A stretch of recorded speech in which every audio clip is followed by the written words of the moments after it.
Hello, you gorgeous people. How are you? Today I'm going to do a retrospective. A retrospective, okay? I don't even know what that is. They talk about it in art.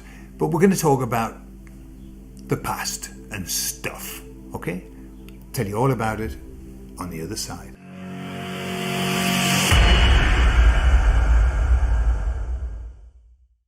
So I think we've come a long way. A really long way. And I sometimes think that things have moved so quickly in our world that we don't always realize how far we've come compared to where we were. And if I go back 4 years, what I know is that even before all of the craziness, the plan-stroke-demic started, I think many of us knew that something was coming. Many of us weren't even awake then. You know, and when I think about that, for those of you who actually woke up during the process, hats off. Hats off to you, because you've had to go through something so quickly, at such a furious pace. You know, it's amazing that you still have your sanity. Maybe you don't. Who does? But you know, it's an accolade to you all that you managed to assimilate all of this information. And trust me, when I woke up, there wasn't this level of information. You know, it was bit by bit. You know, I was like wowing at what David Wilcock said back then about the pineal gland and stuff like that. Whatever happened to David Wilcock? Whatever happened to him? I know where he is. He's still doing stuff. But what happened to that guy? He was a really fresh, like a bright spark. And I watch him now, and it's like, I don't know, it's like almost soulless. I don't know what happened to him. Did it get to him? You know, has he been hammered down? I don't know. Bizarre, isn't it? Anyway, but you know, really, that's what I see has happened. That everybody has been evolving, some not in a good way, and many in the most beautiful way ever. Like if I look at the way that our Telegram group has evolved, and it started off so small that, you know, I remember when we had like 20 members, and it was really small. It was lovely then. And as it's grown, members have fallen away because it hasn't been their thing, and new people have come in. And it's kind of always like this, I suppose. But we've created this community. And this is what I've seen over the time. I think when we were in deep trouble, when it appeared, and this is so important, it appeared that we were in deep trouble. And what we needed then is not what we need now. I'm aware that what people needed was just to know, for God's sake, that somebody else thinks what I think. Somebody else believes it. And I remember at the beginning, you know, I really got the sense that we were very few at the beginning, the people who actually could see what was happening. But I was wrong. But also, we were a lot less than we are now. I think now that we have, I don't know what kind of percentage, but we are growing at a speed never seen before, this group. And it isn't that everybody is on board and in line with everything that we think, but the awakening is happening. I just saw a video of a lady who said she went to revisit her friends who had dropped her during the madness, her jabby friends, she called them. She went to revisit them, and all of them were awake. Why? Why were they awake? They'd woken up because some of them had had serious health problems, or their partner had had serious health problems. And so I think this is what's happening is we must understand that we are not the makers of this change. This change is happening not because of us. It's happening despite despite us. It's going to happen no matter what we do, what we choose to do. Obviously we can help it. The emissaries have always said that we can help it to speed up, but we can't slow it down. That makes sense.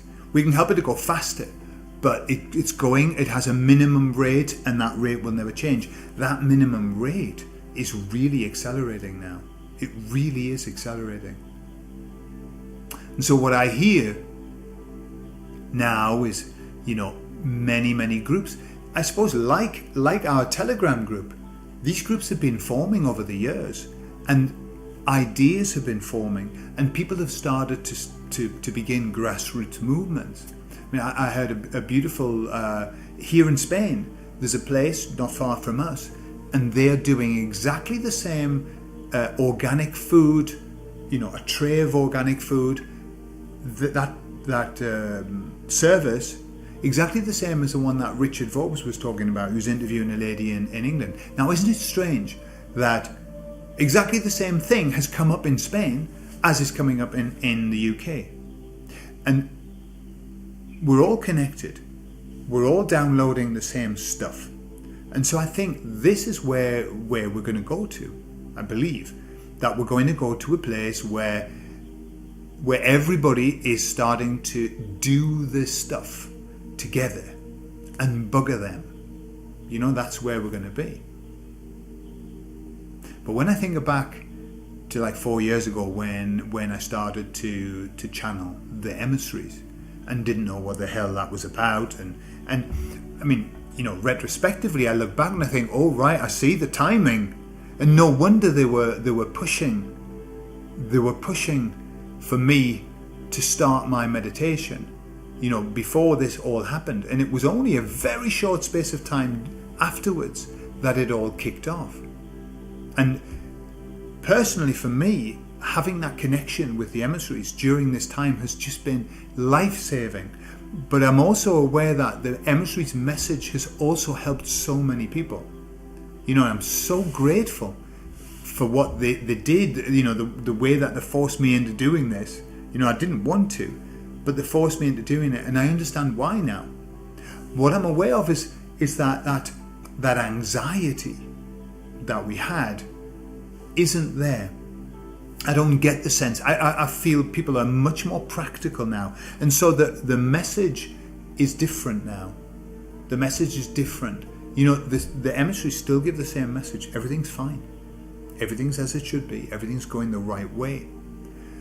But now people are starting to look at, what do I do now? What do I do? Yeah. And my belief is that there are some wonderful people out there who are already doing exactly what we need to do, and their voice and their message is going to be shared. I don't think that we need to know Intel anymore. I think the days of the Intel, it helped, and I know lots of people criticize the Intel that came through and stuff like that. I mean, none of it was true, but was it? Who knows? But it gave us a bit of hope. It kept us going. All of the messages kept us going. And yes, we would have kept going otherwise. But it did really keep us going. It gave us the strength. Whereas perhaps maybe we would have collapsed if we thought, if we'd been told that we had to do it on our own. It makes me think of, when a child is learning to ride a bike, okay? And the parents behind holding the seat, and they say, don't worry, I won't let you go. Don't worry, I'm with you all the time. And they're going running up and down, and then there's a point where they let go. And the child still thinks that the parents got a hold of it, and they're riding thinking, oh, they've got me. That's kind of what's happened to us. We were going through it on our own, thinking that this group of people had our backs, when in fact, whether they did or not, it didn't really matter, because they didn't do anything. If you know what I mean, everything's been allowed just to run. But we did it on our own. But at least we thought that somebody had a hold of our bicycle seat, and it made it easier. So I think every person and every one of these people, these truthers and everything, they all had a part to play in helping us get through this. And now we're in a different place. And now it's like, what's next? What now? We don't need the intel. We don't need to know how many tunnels have blown up. All of that was like our daily food, wasn't it? What they're doing, who's, whatever. And I don't think that that's number one priority for people now. People want practical solutions.